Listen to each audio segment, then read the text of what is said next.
Good afternoon, everyone. Good afternoon. I'm really happy to be in our midst this afternoon. And I want to thank the convener of this event in the person of GBK. Please, let's put our hands together for GBK, please. I also want to recognize the presence of my bosses. Good afternoon, sirs. Yeah. Okay, I would like to pick up from where my boss, Tola, stopped. He was talking about the importance of social media as it concerns, and I would like to base most of what I'll be saying on the downstream artists. Now, when I mean downstream, I'm not talking about upcoming artists. I'm not talking about potential stars like we have it. I'm talking about in the sense of the market. You know, we have those that are upstream in the market, and we have those that are downstream in the market. And that's who I would like to focus on today as it concerns social media. Now, purpose is a very important thing. Even for those that are using the social media, these days we have people that spend 24 hours on social media, and they are telling us what they hate in the morning, when they get tired and then they want to go and sleep, when they get up. And you have all these things going on for days like that, and these people actually become popular, but they are not doing anything with the fame which they have garnered on social media. You know, reminds me of a story of a dog. He would stand in front of his master's house and chase down cars every day. Every car he sees, he chases them down.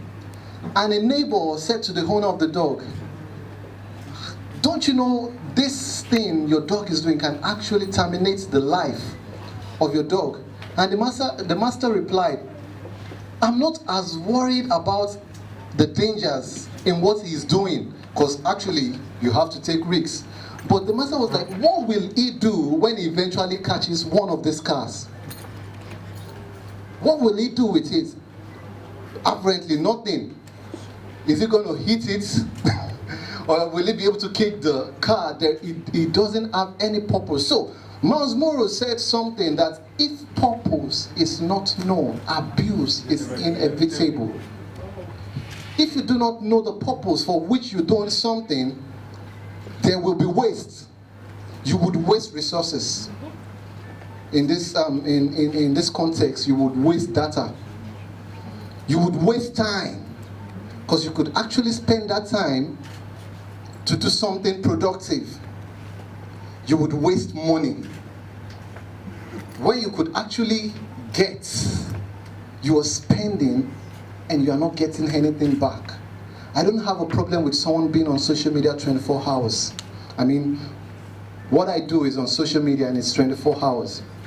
What I have a problem with is being on social media and not being able to do anything with what you're doing on social media.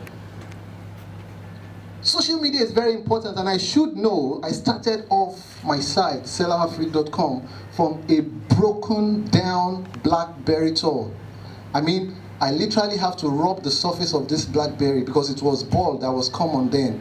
I would have to rub the surface of this BlackBerry on a sofa, something like this, so that I can have friction on the board. It was that broken. You understand? And this was the only tool I had at the moment, at the point in time. It was the only tool I had. And SelahAfrik is what it is today, but it started off from that BlackBerry tool. Like I said, you can be. Thank you very much. Like I said, you can be on social media 24/7 and not be doing anything on social media. So I want to talk about a lot has been said about how you should guard your tweets, your posts. Let me generalize. Don't let me focus on Twitter, because Twitter is actually my favorite. But let me generalize how you should guard your post and everything on social media. But I would also, I think I'll just I'll just project. I believe everyone can hear me. So I'll just try to spend some time on some simple things you can do to be able to keep your consistency, your engagement on social media. You see, I'm someone that do not like maths. I tried my possible best. I'm actually more than an average student while in school. But I had a problem with maths. I have tried to sit with maths, time without number, to try and grasp this thing they call maths. But every time, once a topic is being introduced, the other topic flies out of my head. So I decided, that's for real. So I decided maths wasn't my thing. Maths wasn't my thing. I was good with literature, I was good with English, I was good with all the subjects that had to do with literary appreciation and had to do with being verbal. I was good with those ones. But maths was not just my thing. So I learned something from that. Simplifying my problems. I was not good with maths, so I don't bother with it. When we were going to move to the SS classes and everyone was running to sciences, the brilliant students were all running to sciences, I knew my jurisdiction. So I ran to arts. I love poem, I love music, I love prose, I love drama.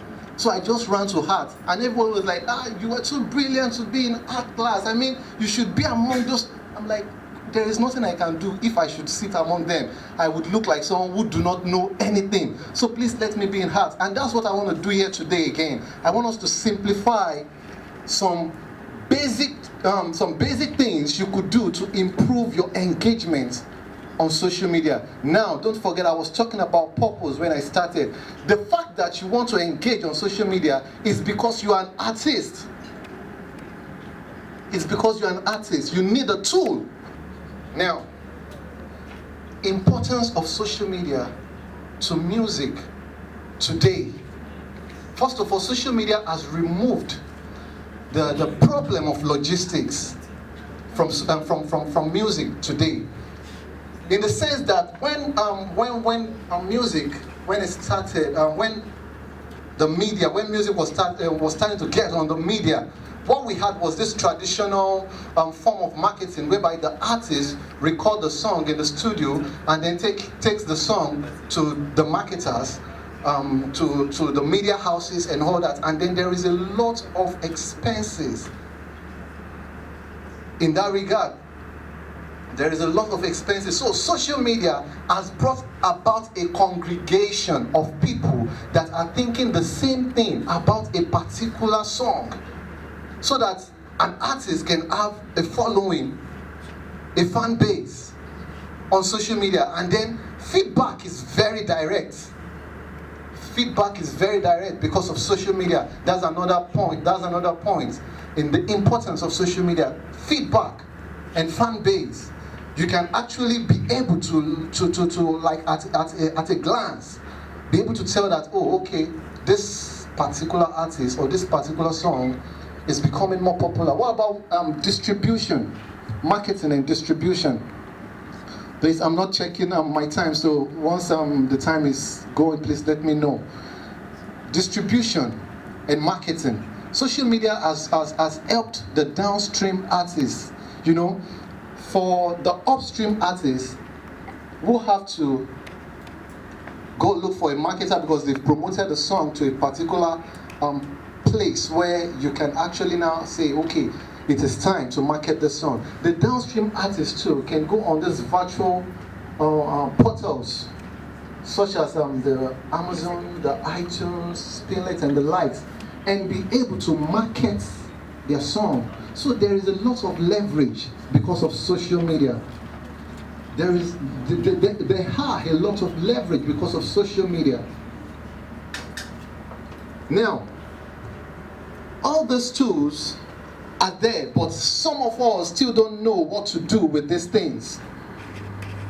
We don't know what to do with these things, so we come on social media and just pick different topics. Today I'm talking about politics. Tomorrow I'm talking about football. Next tomorrow I'm talking about just pick random topics, and then there is no dynamic to there is nothing that separates you, or there's nothing that markets what you're doing. And social media, I always liken it to more like, as we are seated in here right now, although you do not have a place to sit like this, like it's not physical, but it's actually a community on its own. And there are people in the community. And the same way you would have to, if you're hungry now, go somewhere and buy food stuff. There are people in that community selling food. There are people in that community selling music. There are people in that community banking. You know, different things, different stuff is happening in that community. And you are there to sell your own product as an artist. But you do not even know what to do with this platform which I have. You might be looking at your phone and be saying, this thing is too small, it can't achieve what I want to do. But like I rightly said from the beginning, I started off my side from a BlackBerry phone that has seen better days. So to put it. So if you have a gadget that is, now we have Androids and the like, and then there is more functions and there are more things we can do with all these gadgets today. Now if you have that in your hand, that means there is so much more that you can do today. Choose your topic very wisely. Be careful about how you choose your topic. And when you choose your topic, maintain your topic. It's not that you can't. I respect my boss Flo Rocker, what it does on Twitter, and I think on Facebook too. You see all these memes, they come up and then it will give you all these inspirational quotes, and then you are interested in what he is saying. So by the time the music is coming out, you know what to expect from someone like that. He released a video of recent, I'm Only Human. With the title, I already know because I've seen the things he has written on his wall. So when I saw the title, I knew what to expect already. I was interested. I was interested to hear the song, to watch the video because of its topic. Now, don't limit your topic to just being direct. If you have a link to share with your music, if you come at me and you're telling me, you're tweeting your music at me, and you will be blessed by this. I know I'm blessed already. Please. Please. Seriously, I know I'm blessed already. Come at me and then let something catch me about that thing you are bringing to me. So choose the topic very wise. After you've chosen topic, repeat. Repetition, they say, is the father of learning. In this context, repetition is the father of being popular on social media, so to put it. Repeat it. Come again. Come at it. Use different styles to come at us. Use different styles to come at us. Let us see it. Let it be consistent. So repeat the action. Keep it consistent. Third, engage. I know you don't have to retweet everything, but retweeting those things that are important to your topic makes your topic more popular on social media. If someone is saying something good about the song that you're sharing with us, you need to retweet that. You know, you need to retweet that. Let us see that. You need to engage people. You need to reply. Reply. Engage. Extend the topic beyond just your own handle, beyond your own your page. Engage us. Then finally, amplify it. Praise Word uses Team Praise Word. SelahAfrik use SelahAfricans. You know, Rocker Nation. You know, you have all this. Amplify. Get other people to talk about the same topic. And all these things, I don't think I have mentioned any parts where I said you have to spend some money to do all these things. All these things will come to you cheap. It's not all these things that cost money. It will only cost you your time. And that reminds me of a story in the Bible. It's a particular king Joash ran to Elisha and was telling him, there is war, this is happening, that is happening, how can we curtail this? And Elijah told him, after so much talk and everything, so much activity, shoot the arrow through the window and everything, Elisha told him, now take this arrow and strike it on the floor. And he struck the arrow on the floor 3 times. And Elisha got angry and told him, why did you stop? You could have done this like 3 or 4, 6 times. And then you would have completely destroyed all the obstacle. And I want to apply this to your engagement on social media too. That just because you feel like, okay, I have gotten some kind of level now where I can say, okay, my work is spreading now, I can relax. The moment you relax, you are as important as that last post. Till we'll meet again in this kind of conference. My name is Alex. Thank you very much.